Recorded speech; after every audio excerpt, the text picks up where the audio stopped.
നിങ്ങളെല്ലാവരെയും പ്രത്യേകം സ്വാഗതം ചെയ്യുന്നു. മത്തായി 6-ാം അധ്യായം അല്ലെങ്കിൽ 7-ഉം 8-ഉം അതാണ് നമ്മൾ പഠിച്ചുകൊണ്ടിരുന്നത്. അതിലേക്ക് തന്നെ നമ്മൾ തിരിച്ചു ചെല്ലുകയാണ്. പ്രാർത്ഥിക്കുമ്പോൾ വിജാതീയരെ പോലെ നിങ്ങൾ അതിഭാഷണം ചെയ്യരുത്.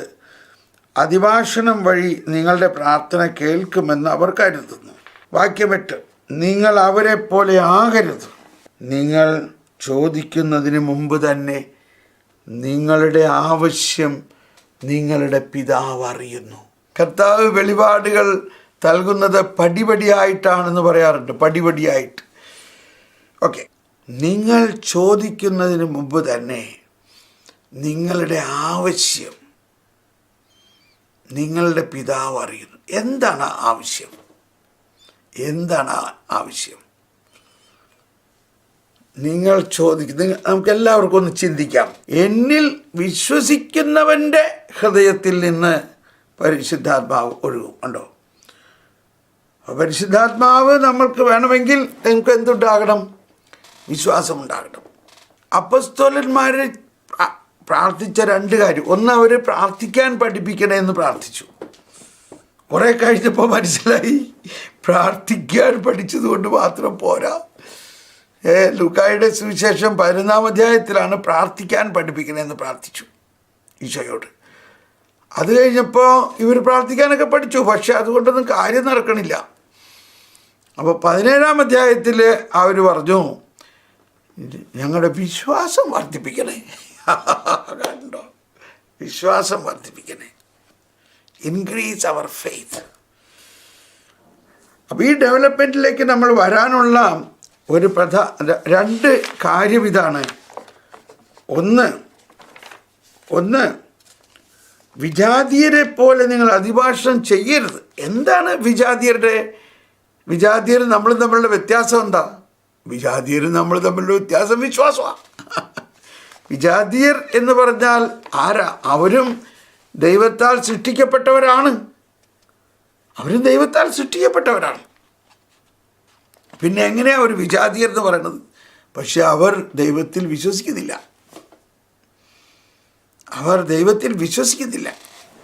അവരും ദൈവത്താൽ സൃഷ്ടിക്കപ്പെട്ടവരാണ്. ദൈവത്തിൻ്റെ സത്വത്തരിമ അവരിലുമുണ്ട്. വിശ്വാസമാണ് ദൈവത്തിൻ്റെ ഏറ്റവും ആദ്യത്തെ ദാനം. അതാണ്. അതുണ്ടായാൽ മാത്രമേ നമ്മുടെ പ്രാർത്ഥനയുടെ ഫൗണ്ടേഷൻ തന്നെ ആവുന്നുള്ളൂ. അതുകൊണ്ടാണ് എബ്രായ ലേഖനത്തിൽ 11-ാം അധ്യായം, നമുക്കെല്ലാം പരിചിതമാണ് അധ്യായം. അതിനകത്തെ വാക്ക് നമുക്ക് മനഃപ്പാഠമാണ്. അതുകൊണ്ട് കാര്യമുണ്ടോ? എന്താണ് വിശ്വാസം എന്നാൽ? എബ്രായർ 11:1 പറഞ്ഞിരിക്കുന്നത് എന്താ? കാണപ്പെടാത്തവ ഉണ്ട് എന്നുള്ള ബോധ്യം. കണ്ടോ? അപ്പം ഇവിടെ അദൃശ്യനായ ദൈവത്തെ, പ്രത്യേകിച്ച് പിതാവായ ദൈവം, അദൃശ്യനായ ഈ ദൈവത്തെ, ഈ അദൃശ്യനായ ദൈവം ഉണ്ടെന്ന് എങ്ങനെ പറയണേ? അപ്പോൾ ഇത് ശരിക്കും മനസ്സിലാകാൻ നമ്മുടെ പിള്ളേർ ചോദിക്കുന്ന ചില ചോദ്യങ്ങൾ, മമ്മി ഞാൻ വിശ്വസിക്കാനും പറ്റില്ല, എനിക്ക് ദൈവം ഉണ്ടെന്ന് മമ്മി കാണിച്ചു തരണം. I need proof. അപ്പോൾ പിന്നെ അത് വിശ്വാസമാണോ? അതാണ്. അപ്പോൾ അവരോട് നമ്മൾ എങ്ങനെ ഉത്തരം പറയും? വിശ്വാസം എന്നത് പ്രത്യാശിക്കുന്നവ ലഭിക്കുമെന്ന ഉറപ്പും, ആ ഉറപ്പ് വാസ്തവത്തിൽ 2ാമത് എഴുതേണ്ട കാര്യമാണ്. അതിനു മുമ്പ് എന്തുണ്ടായിരിക്കണം? കാണപ്പെടാത്തവ ഉണ്ട് എന്ന ബോധ്യം. ഇപ്പോൾ ചിലപ്പോൾ ചില അമ്മമാർ ചോദിക്കുന്ന ചോദ്യമാണ്, എൻ്റെ മോൻ ചോദിക്കുകയാണ്, മമ്മി ഇപ്പോൾ ദൈവം ഉണ്ടെന്നൊക്കെ പറഞ്ഞ് വിശ്വസിക്കുന്നത്. മമ്മി പറയണത് മരണം കഴിഞ്ഞാൽ ദൈവത്തിൻ്റെ അടുത്തേക്കാണ് പോണത്. അവിടെ ചെല്ലുമ്പോൾ അവിടെ ദൈവം ഇല്ലെങ്കിൽ എന്ത് ചെയ്യും?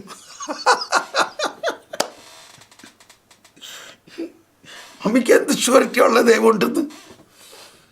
പിള്ളേരെ ചോദ്യങ്ങളാണ് ഇതൊക്കെ. പിള്ളേരെ ചോദ്യങ്ങളാണ്. മമ്മിക്ക് എന്ത് ഗ്യാരണ്ടി ഉള്ളത് അവിടെ തന്നെ ദൈവത്തെ കാണുമെന്ന്?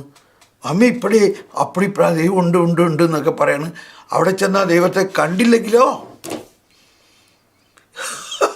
അത് കേൾക്കുമ്പോൾ നമുക്കങ്ങ് ആകെ പിറക്കാത്തൊരു ദൈവമേ, ഇതെന്ത് കൊച്ചു പറയണേ, ഇതെൻ്റെ കൊച്ചു തന്നെയാണോ, ഇവനെന്ത് ഇങ്ങനെയൊക്കെ പറയണേ. അവനെ കുറ്റം പറഞ്ഞിട്ട് കാര്യമില്ല, നമുക്ക് അവന് ഉത്തരം കൊടുക്കാൻ സാധിക്കണം, അതാണ്. അപ്പോൾ അവിടെ നമ്മുടെ ഉത്തരം നമ്മുടെ ഒരു വാക്കുകൊണ്ടും അല്ല, നമ്മുടെ വാക്കുകൾക്ക് അതീതമാണ് നമ്മുടെ ഉത്തരം. നമ്മുടെ ഉത്തരം നമ്മുടെ ഉള്ളിലുള്ള വിശ്വാസമാണ്. വിശ്വാസമാണ്. അപ്പോൾ പ്രാർത്ഥനയുടെ ഏറ്റവും ബേസിക് നീഡ് എന്താ? വിശ്വാസമാണ്. വിശ്വാസമുണ്ടെങ്കിൽ മാമലകൾ പോലും എന്നൊക്കെ പാടിയിട്ടുള്ളത് നമ്മൾ. അപ്പോൾ ഈശോയുടെ ഈ 4 സുവിശേഷത്തിൻ്റെയും സം ആൻഡ് ടോട്ടൽ ഈശോ എന്ത് കൊണ്ടുവന്നു? ഈശോ വിശ്വാസം കൊണ്ടുവന്നു. ഗലാത്യ ലേഖനത്തിൽ പറയുന്നുണ്ട് പൗലോസ് ശ്ലീഹ, ഗലാത്യ ലേഖനം 3-ാം അധ്യായം 23, വിശ്വാസം ആവിർഭവിക്കുന്നതിന് മുൻപ് നമ്മൾ നിയമത്തിൻ്റെ കാവലിലായിരുന്നു. വിശ്വാസം വെളിപ്പെടുന്നത് വരെ നിയന്ത്രണാധീനരായി കഴിയുകയും ചെയ്തു. തന്നിമിത്തം നമ്മൾ വിശ്വാസത്താൽ നീതീകരിക്കപ്പെടേണ്ടതിന് ക്രിസ്തുവിൻ്റെ ആഗമനം വരെ നിയമം നമ്മുടെ പാലകനായിരുന്നു. ഇപ്പോഴാകട്ടെ വിശ്വാസം സമാഗതമായ നിലയ്ക്ക് നമ്മൾ പാലകന് അധീനരല്ല. യേശുക്രിസ്തുവിലുള്ള വിശ്വാസം വഴി നിങ്ങളെല്ലാവരും ദൈവപുത്രന്മാരാണ്. അപ്പോൾ നമ്മൾ ദൈവത്തെ പിതാവേ എന്ന് തന്നെ വിളിക്കാൻ കാരണം എന്തുകൊണ്ടാണ്? പിതാവേ എന്ന് തന്നെ നമുക്ക് വിളിക്കാൻ കാരണം വിശ്വാസത്തിൻ്റെ പേരിലാണ്. വിശ്വാസമാണ് നമ്മൾ. അപ്പോൾ ഇവിടെയും വിശുദ്ധ അഗസ്തീനോസ് പറഞ്ഞത് ഞാൻ വീണ്ടും പല പ്രാവശ്യം വായിച്ചു.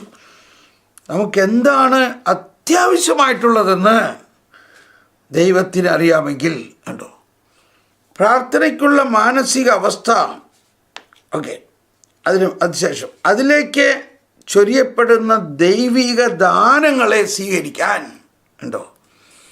ഏത് ദൈവിക ദാനങ്ങളാണ് നമുക്ക് ആദ്യമായിട്ട് വേണ്ടത്? അതിന് കൂടുതൽ കഴിവ് നൽകും.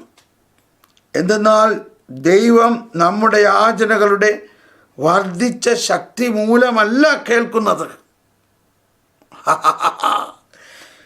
അവിടുന്ന് എപ്പോഴും തൻ്റെ പ്രകാശം നൽകാൻ തയ്യാറാണ്. പക്ഷെ നമ്മളത് സ്വീകരിക്കാൻ തയ്യാറല്ല. എന്തുകൊണ്ട് സ്വീകരിക്കാൻ തയ്യാറല്ലാത്തത്? നമ്മുടെ അധിക പ്രസംഗം കൊണ്ടൊന്നുമല്ല, നമുക്കത് മനസ്സിലാവുന്നില്ല. അത് മനസ്സിലാകുന്നത് വിശ്വാസത്തിലൂടെയാണ്. അപ്പോൾ വിശ്വാസം ഇല്ലാത്തവർ നമ്മളോട് തർക്കിക്കാൻ തുടങ്ങുമ്പോൾ തന്നെ നമുക്ക് മനസ്സിലായ, എൻ്റെ ദൈവമേ, ഇത് പ്രശ്നമാവല്ലോ ഇങ്ങനോട് സംസാരിച്ചാൽ. തർക്കിക്കരുത്, തർക്കിച്ചേ പാടില്ല, അവരോട് തർക്കിക്കരുത്. വിശ്വാസം അങ്ങനെ തർക്കത്തിലൂടെ ഉണ്ടാകുന്ന ഒരു കാര്യമല്ല. നമ്മൾ തർക്കിച്ചതുകൊണ്ട് അവരും നമ്മളുമായിട്ട് വിശ്വാസത്തിൽ ഒരു പങ്കാളിത്തം ഉണ്ടാകുമെന്ന് വിചാരിക്കരുത്. വിശ്വാസം ദൈവത്തിൻ്റെ ദാനമാണ്. അപ്പം അതിന് ചില പ്രബോധനങ്ങൾ ആവശ്യമുണ്ട്. ദൈവം ആരാണ് നമ്മൾ മനസ്സിലാക്കി ഈ പ്രകൃതിയിൽ നിന്നാണ് ആദ്യം നമുക്ക് മനസ്സിലാക്കേണ്ടത്. പ്രകൃതി നമ്മളോട് സംസാരിക്കും. ദൈവത്തിൻ്റെ സൃഷ്ടിയിൽ ഏറ്റവും വലിയ സൃഷ്ടിയാണ് ഈ വിസ്തൃതമായ മഹാസമുദ്രം. മനസ്സിലായ? കരയേക്കാൾ കൂടുതൽ സമുദ്രമാണുള്ളത്, കണ്ടോ? അതിൽ ജീവിക്കുന്ന നിരവധി ജീവികൾ.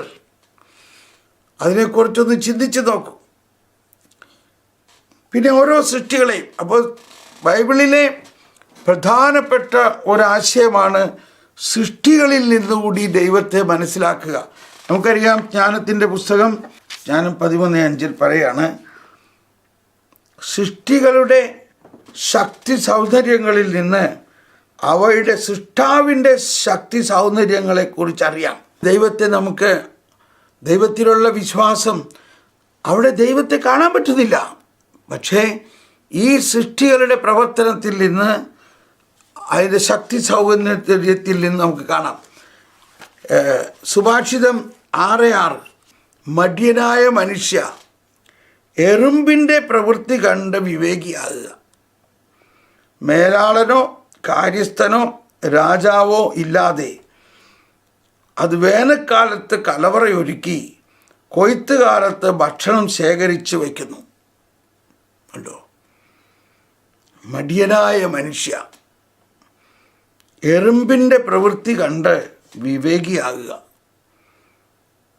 മേലാളനോ കാര്യസ്ഥനോ രാജാവോ ഇല്ലാതെ അത് വേനൽക്കാലത്ത് കലവറയൊരുക്കി കൊയ്ത്തുകാലത്ത് ഭക്ഷണം ശേഖരിച്ചു വയ്ക്കുന്നു. മടിയാ, നീ എത്ര നാൾ നിശ്ചേഷ്ടനായിരിക്കും? നീ എപ്പോഴാണ് ഉറക്കത്തിൽ നിന്നുണരുക? കുറച്ചുകൂടി ഉറങ്ങാം, കുറച്ചു നേരം കൂടി മയങ്ങാം, കൈയും കെട്ടിയിരുന്ന് അല്പം കൂടി വിശ്രമിക്കാം. ബലമോ ദാരിദ്ര്യം വഴിപോക്കനെ പോലെയും ദുർവിഷ്ടം കൊള്ളക്കാരനെ പോലെയും നിൻ്റെ മുൻപിലെത്തി. ഓക്കെ, ഇതിൻ്റെ ആഴത്തിലേക്ക് പ്രവേശിക്കുമ്പോൾ മനസ്സിലാക്കേണ്ട വിശ്വാസത്തിൻ്റെ ഒരു കാഴ്ചപ്പാടാണ്. വിശ്വാസം എന്നത് ഇപ്പോൾ ഈ 7ഉം 8ഉം വചനത്തിൽ നമ്മൾ കാണുന്ന വ്യത്യാസം എന്താണ്? എന്താണ് വിജാതീയരും നമ്മളുള്ള വ്യത്യാസം? അവർ അതിഭാഷണം നടത്തണോ? എന്താ അതിൻ്റെ കാരണം? അവർക്ക് വിശ്വാസം എന്ന ദാനം കിട്ടിയിട്ടില്ല. നമുക്കെന്ത് കിട്ടി? നമ്മൾ എന്തുകൊണ്ട് ദൈവത്തെ പിതാവേ എന്ന് വിളിക്കുന്നു? അതുതന്നെ കാരണം നമുക്ക് വിശ്വാസം തന്നതുകൊണ്ടാണ്. വിശ്വാസം നമുക്ക് ലഭിച്ചിരിക്കുന്നു. ദൈവം എൻ്റെ പിതാവാണ്. ഇനി ആ പിതാവ് എന്നുള്ള അർത്ഥത്തിൽ നമ്മൾ മനസ്സിലാക്കി, നമ്മളെയും സകല പ്രപഞ്ചത്തെയും സൃഷ്ടിച്ച ദൈവം തന്നെയാണ് നമ്മുടെ അന്തരാത്മാവിൽ വസിക്കുന്നത് എന്നുള്ളതാണ് ഇവിടെ മനസ്സിലാക്കേണ്ട അടിസ്ഥാനപരമായ വിശ്വാസം. ഇനി നമ്മൾ അതിൽ അറിയേണ്ട മറ്റൊരു കാര്യം, ദൈവപരിപാലന എന്ന് പറയുന്നത് എന്താണ്? ദൈവപരിപാലന എന്ന് പറഞ്ഞാൽ ദൈവം നമ്മളെ സൃഷ്ടിച്ചപ്പോൾ തന്നെ ദൈവത്തിൻ്റെ ജീവൻ്റെ ഭാഗഭാഗിത്വത്തിലാണ് സൃഷ്ടിച്ചത്. അതുകൊണ്ട് തന്നെ ദൈവം നമ്മളിലുണ്ട്. ഹല്ലേലൂയ. അതാണ്, ദൈവം നമ്മളിലുണ്ടോ? എന്താ അതിൻ്റെ അർത്ഥം? എങ്ങനെ ദൈവം നമ്മളിലുണ്ട്? ദൈവം നമ്മളിലുണ്ട് എന്നതിൻ്റെ ആദ്യത്തെ കണക്ക് കാറ്റഗിസത്തിൻ്റെ ആദ്യത്തെ ഭാഗത്തിൽ ദൈവം നമ്മളെ എന്തിനു സൃഷ്ടിച്ചു? ദൈവത്തെ അന്വേഷിക്കുവാനും അറിയുവാനും സ്നേഹിക്കുവാനും സൃഷ്ടിച്ചു. എന്തുകൊണ്ട്? ദൈവം അനന്ത ഗുണസമ്പന്നനായ ദൈവം, തന്നിൽ തന്നെ സൗഭാഗ്യവാനും അനന്ത ഗുണസമ്പന്നനുമായ ദൈവം നന്മ മാത്രം ആഗ്രഹിച്ചുകൊണ്ട് നമ്മെ ദൈവത്തിൻ്റെ ജീവൻ്റെ പങ്കാളിയായി സൃഷ്ടിച്ചു. God who is infinite in himself and blessed in himself has created man to make him a sharer of his own blessedness. ദൈവം നമ്മളെ സൃഷ്ടിച്ചത് തന്നെ ദൈവത്തിൻ്റെ ജീവൻ്റെ പങ്കാളിയായിട്ടാണ് സൃഷ്ടിച്ചത്. ഇനി ആ പങ്കാളിത്വം, ദൈവത്തിൻ്റെ ജീവൻ്റെ പങ്കാളിത്വത്തിൻ്റെ രഹസ്യത്തിൽ 295 ഖണ്ഡിക CCCയിൽ പറയാണ്, ജ്ഞാനവും സ്നേഹവും കൊണ്ട് ദൈവം സൃഷ്ടിക്കുന്നു. എന്നിട്ട് അതിൻ്റെ തൻ്റെ ജ്ഞാനത്തിനനുസൃതമായി ദൈവം ലോകത്തെ സൃഷ്ടിച്ചുവെന്ന് നാം വിശ്വസിക്കുന്നു. ലോകമേതെങ്കിലും തരത്തിലുള്ള നിർബന്ധത്താൽ സൃഷ്ടിക്കപ്പെട്ടതല്ല. തൻ്റെ സത്തയിലും ജ്ഞാനത്തിലും നന്മയിലും സത്തയിൽ, ദൈവത്തിൻ്റെ സത്തയിലും ജ്ഞാനത്തിലും നന്മയിലും സൃഷ്ടികളെ ഭാഗമാക്കാൻ ദൈവം തീരുമാനിച്ചായി. ഒരു നിരീശ്വരവാദി ആയാലും അവനെ ദൈവമാണ് സൃഷ്ടിച്ചത്. അവനെ ദൈവം സൃഷ്ടിച്ചപ്പോൾ തന്നെ ദൈവത്തിൻ്റെ സത്തയിലും ജ്ഞാനത്തിലും നന്മയിലും അവൻ പാർട്ടിസിപ്പൻ്റാണ്, പങ്കാളിയാണ്. ഇതാണ് നമ്മളുടെ വിശ്വാസത്തിൻ്റെ ദാനത്തിൻ്റെ ഒരു പ്രധാന കാര്യം. അപ്പോൾ വിശ്വാസം എന്നത് കാണപ്പെടാത്തവ ഉണ്ട് എന്ന ബോധ്യമാണ്. ഇപ്പോൾ നമ്മൾ പ്രാർത്ഥനയിലേക്ക് വരുമ്പോൾ, ഈ ഉള്ളിൻ്റെ ഉള്ളിലേക്ക് ചെല്ലുമ്പോൾ അവിടെ ഒന്നും കാണുന്നില്ല. അതാണ് പെർഫെക്റ്റ്. അപ്പോൾ അവിടെ ഒന്നും കാണുന്നില്ലെങ്കിൽ അവിടെ അതിൻ്റെ അർത്ഥം എന്താണ്? കാണപ്പെടാത്തവ ഉണ്ട്. അദൃശ്യമായ ആ അവസ്ഥയിൽ എന്നെ സൃഷ്ടിച്ച ദൈവം അവിടെ ഉണ്ട് എന്നുള്ള ആഴമായ ബോധ്യമാണ് വേണ്ടത്. അതാണ് വിശ്വാസം. അപ്പോൾ ആ വിശ്വാസമാകുന്ന അടിസ്ഥാനത്തിൽ നിന്നാണ് ബാക്കിയെല്ലാം വളരേണ്ടത്. അപ്പോൾ പ്രാർത്ഥനയ്ക്കുണ്ടാകേണ്ട നമ്മൾ ഇനി പ്രാർത്ഥിക്കാൻ പഠിക്കാൻ പോവുകയാണ്. പക്ഷെ അപ്പോൾ പ്രാർത്ഥിക്കാൻ പഠിക്കുന്നതിന് മുൻപ് നമുക്കുണ്ടാകേണ്ട വ്യത്യാസം, വിജാതീയരും നമ്മൾ തമ്മിലുള്ള വ്യത്യാസം എന്താണ്? എന്തുകൊണ്ട് അവർ വിജാതീയർ, എന്തുകൊണ്ട് നമ്മൾ സജാതീയർ? ഇവരെയും രക്ഷിക്കാൻ വേണ്ടിയുള്ളവരാണ്. പക്ഷേ നമ്മൾ വിശ്വസിക്കണം, നമ്മളിൽ ദൈവം വിശ്വാസം തന്നിരിക്കുന്നു. അഥവാ ആ വിശ്വാസത്തിൽ നമ്മൾ വളരണം. അതാണ് ഇവിടെ പറയുന്നതിൻ്റെ അർത്ഥം. നിങ്ങൾ അവരെ പോലെ ആകരുത്. എന്താണ് അവർ നമ്മളുമായിട്ടുള്ള വ്യത്യാസം? വിശ്വാസമാണ്. നിങ്ങൾ ചോദിക്കുന്നതിന് മുമ്പ് തന്നെ നിങ്ങളുടെ ആവശ്യം നിങ്ങളുടെ പിതാവ് അറിയുന്നു. അപ്പോൾ നമുക്ക് ഏറ്റവും പ്രധാനമായിട്ടുള്ള ആവശ്യം ഇതാണ്: ദൈവമേ, ഞങ്ങളുടെ വിശ്വാസം വർദ്ധിപ്പിക്കണേ. നമ്മളെ ദൈവം വിശ്വാസം തന്നിരിക്കുന്നു.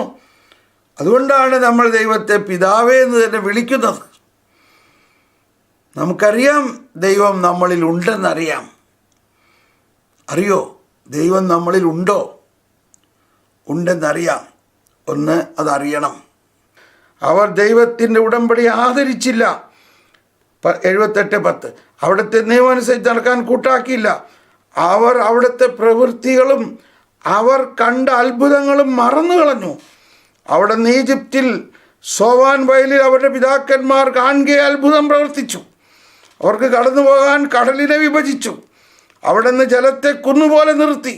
പകൽ സമയം അവിടെ നിന്ന് മേഘം കൊണ്ടും രാത്രിയിൽ അഗ്നിയുടെ പ്രകാശം കൊണ്ടും അവരെ നയിച്ചു. അവിടുന്ന് മരുഭൂമിയിൽ പാറ പിളർന്നു. അവർക്ക് കുടിക്കാൻ ആഴത്തിൽ നിന്ന് സമൃദ്ധമായ ജലം നൽകി. പാറയിൽ നിന്ന് അവിടുന്ന് നീർച്ചാലൊഴുക്കി. ജലം നദി പോലെ ഒഴുകി. എന്നിട്ടും അവർ അവിടത്തേക്ക് എതിരായി കൂടുതൽ പാപം ചെയ്തു. അത്യുന്നതിനോട് അവർ മരുഭൂമിയിൽ വെച്ച് മത്സരിച്ചു. അവർ പിറുപിറുപ്പാണ്, എപ്പോഴും പിറുപിറുപ്പ്. അപ്പോൾ നമ്മൾക്ക് ഈ വിശ്വാസത്തിൻ്റെ ആഴത്തിലേക്ക് പോകണമെങ്കിൽ നമ്മൾക്ക് ദൈവം ചെയ്ത ഓരോ നന്മകളെയും ഓർത്ത് നന്ദി പറയുകയും അതിൽ ദൈവത്തെ നമ്മൾ കാണണം. നമ്മുടെ ജീവിതത്തിൽ നമ്മളെ ദൈവം സൃഷ്ടിച്ചതിലും നമ്മളെ ദൈവം സൃഷ്ടിച്ചപ്പോഴേ തന്നെ എത്ര വലിയ പദ്ധതിയായിട്ടാണ് സൃഷ്ടിച്ചതെന്നും നമ്മളിലൂടെ ദൈവം നടത്തിയ വിശ്വാസത്തിൻ്റെ കാര്യങ്ങളെക്കുറിച്ച് നമ്മൾ ഓർത്തോർത്ത് നന്ദി പറയണം. വിശ്വാസമുണ്ട്, പക്ഷേ കർത്താവിൻ്റെ അത്ഭുത പ്രവൃത്തികൾ കാണണം. വിശ്വാസം വർദ്ധിക്കുന്നതിനുള്ള ഒരു പ്രധാന കാര്യം അതാണ്. കർത്താവ് നമ്മുടെ ജീവിതത്തിൽ ചെയ്ത ഓരോ കാര്യങ്ങളെക്കുറിച്ചും നമ്മൾ ഓർത്തോർത്ത് നന്ദി പറയുക. കംപ്ലീറ്റ് ക്രെഡിറ്റും കർത്താവിന് കൊടുക്കുക. കർത്താവ് അങ്ങാണ് അത് ചെയ്തത്. ഞാൻ ഒന്നുമല്ലായ്മയിൽ നിന്ന് അങ്ങ് എന്നെ ഉയർത്തി. ഞാൻ ഒന്നുമല്ലായിരുന്നു, അങ്ങാണ് എനിക്ക് ജീവൻ നൽകിയത്. അങ്ങാണ് എന്നെ അങ്ങയെപ്പോലെ സൃഷ്ടിച്ചു. അങ്ങാണ് എൻ്റെ ജീവിതത്തിലെ സകലതും അങ്ങാണ് ചെയ്തത്. എൻ്റെ വിശ്വാസം വർദ്ധിപ്പിക്കണേ കർത്താവേ. സകലതിനും നന്ദി പറഞ്ഞുകൊണ്ട് താങ്ക് യു ജീസസ്.